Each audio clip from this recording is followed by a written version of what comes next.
and welcome to Kitchen Sink with G. My name's Georgie, and in this mini-series we're going to be covering everything that you need to know about the 4 phases of the menstrual cycle. In each episode we're diving into specifically what's happening in each phase, how you might be feeling as a result, how to eat, how to move, and how to work. In this episode we're getting into the luteal phase. This is the final phase before the cycle finishes and the new cycle begins. It ends with the next menstruation and begins right after ovulation. You're gonna know that you've entered this phase. You're just gonna know. I'm kidding. It typically lasts 14 days. This is probably the most consistent phase of the cycle.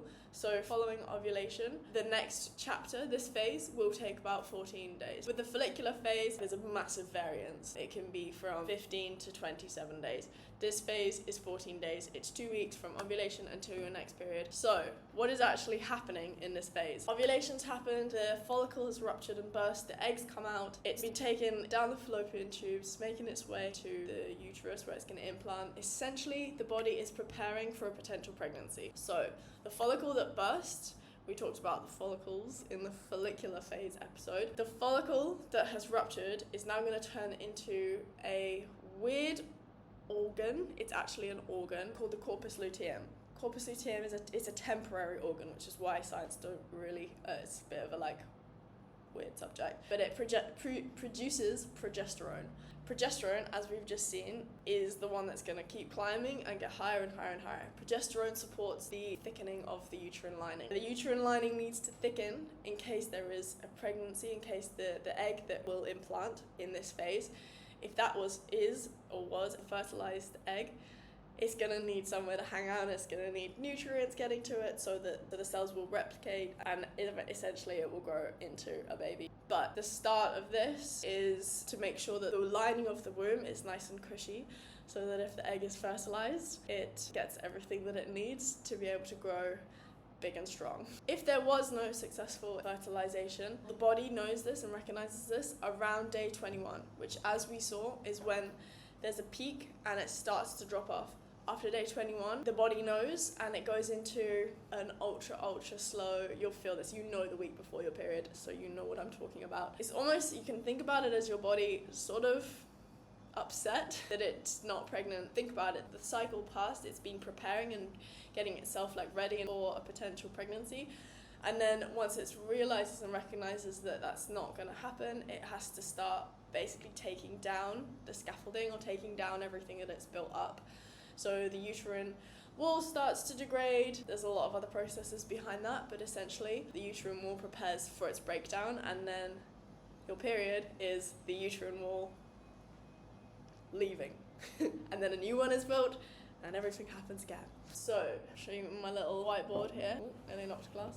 We've had ovulation here. Straight after ovulation, everything drops. It will then start to creep up. Progesterone is going to be dominant in this phase. There is still estrogen around, but there's more progesterone, so it's progesterone dominant. Estrogen has a little mini peak here. We're going to get into the details of all of that in a second. But on the map of the 28-ish day menstrual cycle, this is what we're talking about. This can be the early luteal and this is the late luteal. So as you can see, there is a difference between this is much lower hormones and this is the high hormone. They also will call the luteal phase the high hormone phase. You've got both of these hormones that are high in this phase. Please excuse the drawing. So, progesterone being the dominant hormone in this phase. Progesterone is known to make everything slow down. But there's a lot of benefits that come with it, which we're going to get onto later. But essentially, this is the low and slow phase. If you think about it also primarily, your body's preparing for pregnancy. This is not the phase to be all over the place, sociable, blah, blah, blah, blah, blah. If you're going to have a baby, and if there's a baby potentially fertilized inside of you, you're nesting, you're nourishing, you're getting homey, you're calm, you're being careful about things. Yeah, you've got to just slow down and take care of your body so that your body can do what it needs to do to look after this potential pregnancy. So that's essentially one of the effects of progesterone that slows everything down. As I mentioned, estrogen is hanging around, lower than progesterone, not as high as it was just before ovulation where it peaked, but because there's both hormones in general, more hormones equals more going on internally, there's more happening, which will also contribute to you feeling slower, lower. Things that were just easier before are now There's a lot going on, so immunity is a little bit suppressed. Everything just feels a bit harder. So I've been over the symptoms already, but what you might be feeling: slow and low, potentially less sociable, less desire to go out and be amongst too many people or big groups. This is gonna be the phase where you either wanna keep to yourself or keep to your small, your close friends, your partner, your family. Nothing too crazy. Totally natural, totally normal. This is what these videos are all about, is so that you understand the science behind it, and what your body is going through right now makes everything that you're feeling totally viable and normal. I'm not saying don't, but you might just not feel like it as much as you did last week or the week before. And then we've got all the lovely PMS symptoms: bloating, cramping, muscle soreness, headaches and migraines, mood up and down. You might be feeling hotter, increased body temperature, a bit like sticky and clammy and like blur. Skin might be a little bit oilier, so more spots, might be feeling a little bit anxious. All of these PMS symptoms, later in the video I'm going to go through them, and there's ways that you can combat them, or they can actually all be alleviated or at least managed with nutrition, how you move or how you rest, especially in this phase, and what you generally do. You're gonna feel more hungry in this phase. There's a lot going on behind the scenes. Even though you feel a bit sluggish and lazy and blah, you are gonna be hungrier. You're doing so much right now without you actually doing very much, if that makes sense. Probably feel a bit tighter, and fatigued, and just easily drained. Like everything that you were doing, like going out and doing a shop, might feel a lot more strenuous in this phase, and you feel a bit more drained after. You might feel absolutely KO by like 5 p.m. and need to go to bed, but as we're going to get onto later, fueling right and eating regular meals and not pushing yourself too hard, all of that can help you not have these crashes. You might struggle concentrating, brain fog, and yeah, a lovely list of things that you might be feeling. We're going to get onto later how to manage and how to optimize this phase. So starting with how to eat for your luteal phase. The caloric, not that I endorse measuring calories, but as a measure-ish of energy intake, you're gonna need around 200, more or less, more calories every day in this phase. As I said, you might feel like you're doing nothing, you feel lazy, you feel bloated, you feel gross. You need to eat for this phase. The aim is to keep your mood and your energy as stable as possible. Insulin, there's some insulin things going on, but basically make sure that you do get regular meals. That's really going to help your blood sugar levels. If you were really organized in your ovulatory and your follicular phase, do lots of meal prep. Basically baked, slow cooked, nourishing. Stews are really good again in this phase. Parsnips, carrots, beetroots, pumpkins, butternut, sweet potato, all of those, cauliflower, collard greens. In this phase, also try and steer clear of caffeine and alcohol and any kind of stimulants. This is a great time to be at home and just cooking, get in the kitchen, baking, feel homey. This phase has also been likened to autumn. It's very autumny. So think the foods as well, think autumn. Anything that's home cooked and comforting and nourishing at the same time, those are the kind of foods that you want to go for now. Basically baked, slow cooked soups and stews, like root veggie stews, butternut soup, pumpkin soup. Parsnips are really great in this phase.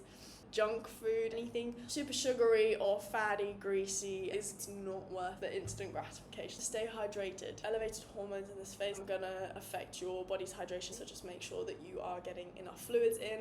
Electrolyte drinks are great. Eat your food in the right order. So if you're having a starchy meal or something that's high in starch, have something green or leafy or fibrous first. High protein. Progesterone is catabolic, and the tendency is to break down muscle protein and protein. This is the phase to up the protein so that you're not eating into essentially your body's protein. Because if you think about the uterine lining is thickening, what's that made out of? It's tissue, it's body tissue, so it's proteins. So your body needs to get those proteins from somewhere, and it's going to source it by resourcing it from other proteins in the body. So just make sure that you're upping the protein, especially leucine in this phase, so that's turkey is a great source of that. The building blocks of hormones are also fats. So, and in this high hormone phase, both hormones are rising, so you're going to need those extra fats to help produce and to support the rising of those hormones. If you do experience bloating and water retention, try and reduce the amount of sodium that you're having, so your salts. In this phase, specifically, nutrients are going to be magnesium and B6, big time. In this phase, the aims are going to be to stabilize your energy and your mood, as well as to support progesterone production, supporting the thickening of the uterine lining. So magnesium and B6.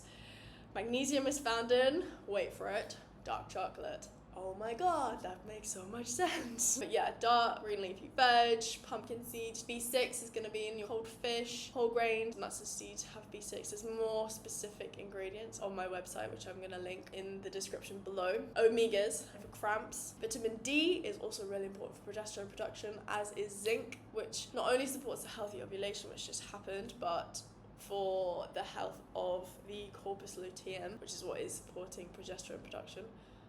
I'm gonna sneeze. So essentially, zinc is supporting the development of the uterine lining for implantation as well. Vitamin E, great for balancing progesterone and estrogen. Moving on to how to move for your luteal phase. Basically, make things easy for yourself. As I've mentioned plenty of times already, your body is already doing a lot. So just bear that in mind. If you feel like moving, move, but just be intuitive. If you feel tired, don't. If you want to move, it can be beneficial to just get everything moving for your headspace, for your clarity, for just a sense of doing something, moving around, having a stretch. But yeah, this is not the phase to be pushing it. As I said before, also that progesterone is catabolic. So if you push yourself too hard, chances are you're actually going to be breaking down muscle. You don't want to be losing your muscle. So if you are going to the gym and you want to be doing strength training is always a good idea, females especially. Just if you are strength training, make sure that you refuel straight after. There's a 30-minute window which you want to get at least 20 grams of protein in, ideally leucine rich. But in general, scale back your workouts. Consider taking 3 to 4 days rest. If you're pushing too hard, firstly your cortisol is going to go up, your sleep's then going to be affected, your mood swings, your hangriness, irritability, you'll probably get more cravings because you're under fueling or you're not fueling right after your workouts. Just take things really slow. The best things to do would be a slow yoga class, a long slow walk, take some snacks with you if you do that. Get out in nature, fresh air and stuff is great. As I said also before, the preferred fuel source is fats in this phase, so you are able to go for longer. In human bioscience, fats are used for lower intensity, longer duration. So if fats are already the preferred source of fuel, make the most of that, optimize that. Go for a long walk or a steady state run, not a hectic run, a jog, and refuel properly afterwards. Even take a glucose, like a 3 to 4% glucose solution out with you, or have those little goo things. You can load before and yeah, as I've mentioned before, always afterwards just refuel with a protein smoothie or a proper meal just to replenish so that you prevent that protein catabolism or muscle breakdown. Yeah, in general, just remember that your body's already doing a lot in the background, like your uterine wall is thickening, there's a lot going on. Also, the high levels of hormones are both interfering with everything, training related, your ability to generate force, power, all of that. So don't be too hard on yourself if you aren't performing as you expect. Also, your cognition is a lot lower in this phase. So any team sports are actually going to feel a bit harder. Hand-eye coordination, your reaction time is lower and spatial cognition is impaired. The flip side of that, like focus on drills, skills, bit of strength training. If you're a team sport player, work around that. Don't be hard on yourself for not being able to do those things, but do the things that are good in this phase. Focus on drills that are going to improve your technique, your form and your movement efficiency. In terms of recovery, prioritize your warm-up and your cool-down. I mentioned in the follicular phase video that when estrogen is high, it increases the laxity of your joints, so things are a little bit more mobile. As we've seen, estrogen does like pop up a little bit, so always just warm up and cool down properly. As I also mentioned earlier, your body temperature is going to be a bit higher in this phase, you're hotter, so cooling down and allowing your body to cool down properly is also very important. I wouldn't recommend anything as drastic as an ice bath because that kind of can cause a lot of stress on the body. Might help with muscle recovery, but just don't push that. Stretching and general mobility is also always a great idea, and in this phase especially, just put your mat down, listen to some music, light a candle if you want. If you're training, it's hot in here. If you're training, then yeah, that's gonna help again with your muscle soreness. But it's something that you can do in this phase that counts as, moving your body. That's going to feel good too. Focus on your sacral area, so some twists, help move everything around. And yeah, counts as you actually just, moving. And ultimately sleep, like recovery, the best thing for recovery, and especially in this phase, is sleep. Sleep's going to do you a hell of a lot of good. Probably still going to feel groggy and tired, but sleep's going to be your best friend. If you are experiencing PMS cramps, bloated, just gross PMS symptoms that are impairing your sleep, Stacey Sims, who wrote this amazing book called Raw, and she's come up with this incredible formula, basically a recipe for PMS symptoms. So I'm going to read: 3 to 7 days prior to your period, take all 3 or 4 of the supplements below. These are all great supplements to be taken during this phase regardless. If you've got really bad cramps, then 80 milligrams of baby aspirin. Those are going to alleviate PMS symptoms, help you sleep, help you actually perform as you would like to be performing. So lastly, how to sync your productivity to your luteal phase. It sounded all doom and gloom, and that this phase is full of not good symptoms and moods and vibes, but when you do focus, you can get into a really deep focus, which allows you to then go into details, like you're thinking details. It's a very, like, you'll find it when you're thinking to yourself or you're observing, you're quite judgmental, critical, analytical. So this is the phase to be applying all of those to work if you can. If you also think about it in the bigger picture of the whole cycle, this is when you're winding down. You've had your little high, like action do phase with your peak, and you've gone and you started off in your menstrual phase where you were ideating and strategizing and vision boarding and everything. Then you went and did it all. And now you're editing what you've done and analysing it and actually doing the more like mental nitty-gritty work on it that's not the action side of it. I'm trying to leave that as broad as possible so that you can apply it to whatever your work is. But that's if you can structure and organise the work that you do around your cycle, that's the way that this flows. So this is the phase to edit anything that needs a critical eye, essentially round off projects, so wrap anything up and complete things to a certain milestone moment so that you're like fully wound down, so that your period, you can just hibernate when that comes. You're still part of the cycle, so you're still doing things, but it's a kind of like rounding down, winding down, rounding off, finishing kind of phase. The focus of this phase is to do anything that needs a critical eye, that you can get really nitty-gritty and detailed into. If you're finding it hard to do anything, have your list of mundane take your to-do list. The mundane things that never get done, that need doing, now is a really good time to do them. Pick like 3 and do those. Firstly, they'll give you a sense of completion and productivity and like, yes, I've actually done something. They actually needed doing because they were on your to-do list. You've now done them. Great. And yeah, now's a good time to be doing things like that.